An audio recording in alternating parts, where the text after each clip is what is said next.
নমস্কার বন্ধুরা, আমি কাকলি। আমার কিচেনে আপনাদের সকলকে স্বাগত। আশা করি সবাই খুব ভালো আছেন। আজ আমি আপনাদের সাথে খুব সুস্বাদু মশলাদার কুন্দ্রি রেসিপি শেয়ার করব। আশা করি আপনাদের সকলের খুব ভালো লাগবে। কুন্দ্রি আমাদের শরীরের জন্য খুবই উপকারী। অনেকেই কিন্তু কুন্দ্রি খান না বা পছন্দ করেন না, কিন্তু এইভাবে যদি একবার রান্না করেন তাহলে দেখবেন খেতে কিন্তু খুব ভালো লাগবে। আর যারা খান না তারা কিন্তু অবশ্যই খাবেন। চলুন তাহলে চটপট রান্না শুরু করে দিই। এই রেসিপির জন্য আমি 200 গ্রাম কুন্দ্রি খুব ভালো করে ধুয়ে পরিষ্কার করে নিয়েছি। এবার এগুলোকে ছোট ছোট করে কেটে নেব। প্রথমে দুটো সাইড এইভাবে কেটে নিয়ে তারপরে আপনারা যেমন ইচ্ছে কাটতে পারেন, গোল গোল কাটতে পারেন বা আমি যেভাবে কেটেছি সেইভাবে কাটতে পারেন। যেমন খুশি আপনারা কিন্তু আপনাদের পছন্দ মতো কেটে নিতে পারেন।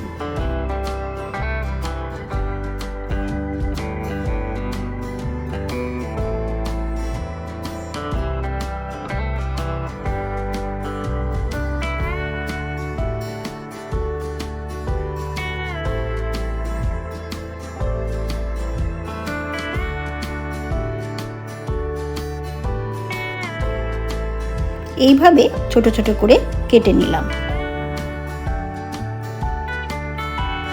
কড়াই গরম বসিয়ে তাতে পরিমাণ মতো সর্ষের তেল দিয়ে দিলাম।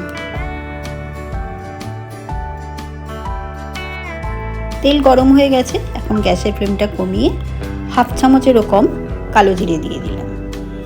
একটা বড় সাইজে পেঁয়াজ কেটে রেখেছিলাম, সেই পেঁয়াজটা দিয়ে দিলাম।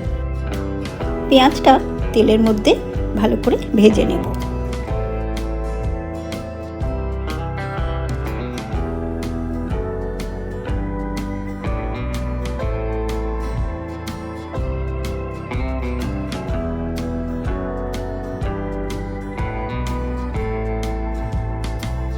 পেঁয়াজটা ভাজা হয়ে গেছে, এখন কেটে রাখা কুন্দ্রি দিয়ে দেবো।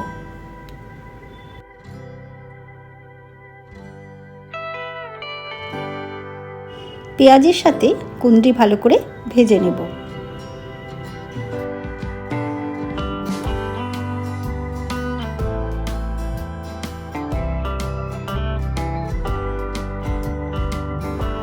এবার 1 চামচ নুন দিয়ে দিলাম। আপনারা আপনাদের স্বাদ মতোই নুন দেবেন। আর 1/2 চামচ হলুদ গুঁড়ো দিয়ে দিলাম।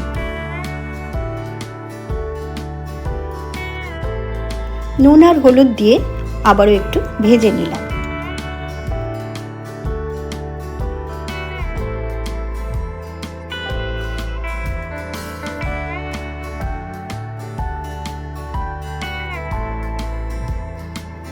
গ্যাসের ফ্লেমটা মিডিয়ামে রেখে চাপা দিয়ে 5 মিনিট রেখে দিলাম।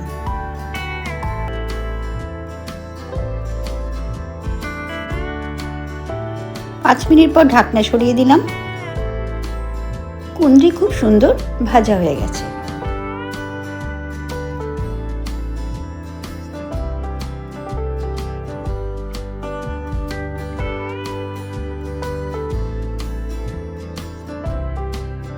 মাঝারি সাইজের একটা টমেটো কেটে রেখেছিলাম, সেটা দিয়ে দিলাম। আর কয়েকটা কাঁচা লঙ্কা দিয়ে দিলাম। 1 চামচ ধনের গুঁড়ো দিয়ে দিলাম। 1 চামচ জিরের গুঁড়ো দিলাম।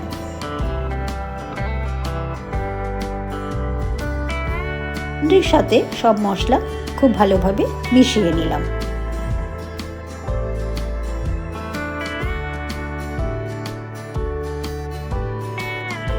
স্বাদটা আরেকটু ভালো করার জন্য 1 চামচ আমচুর পাউডার দিয়ে দিলাম। আমার রেসিপি ভালো লাগলে অবশ্যই লাইক শেয়ার করবেন, আমার চ্যানেলটা সাবস্ক্রাইব করবেন আর আমার নতুন রান্নার আপডেট পাওয়ার জন্য পাশে থাকা বেল আইকনটি প্রেস করবেন। মশলার সাথে কুন্দ্রি খুব ভালো করে কষিয়ে নিয়েছি। এবার অল্প জল দিয়ে দিলাম।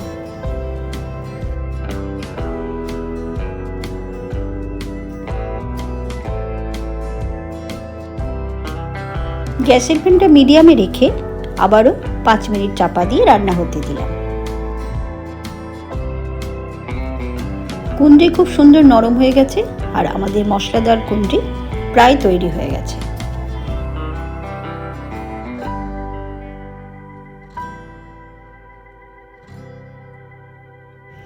এবার অল্প ধনেপাতা কুচি দিয়ে দিলাম।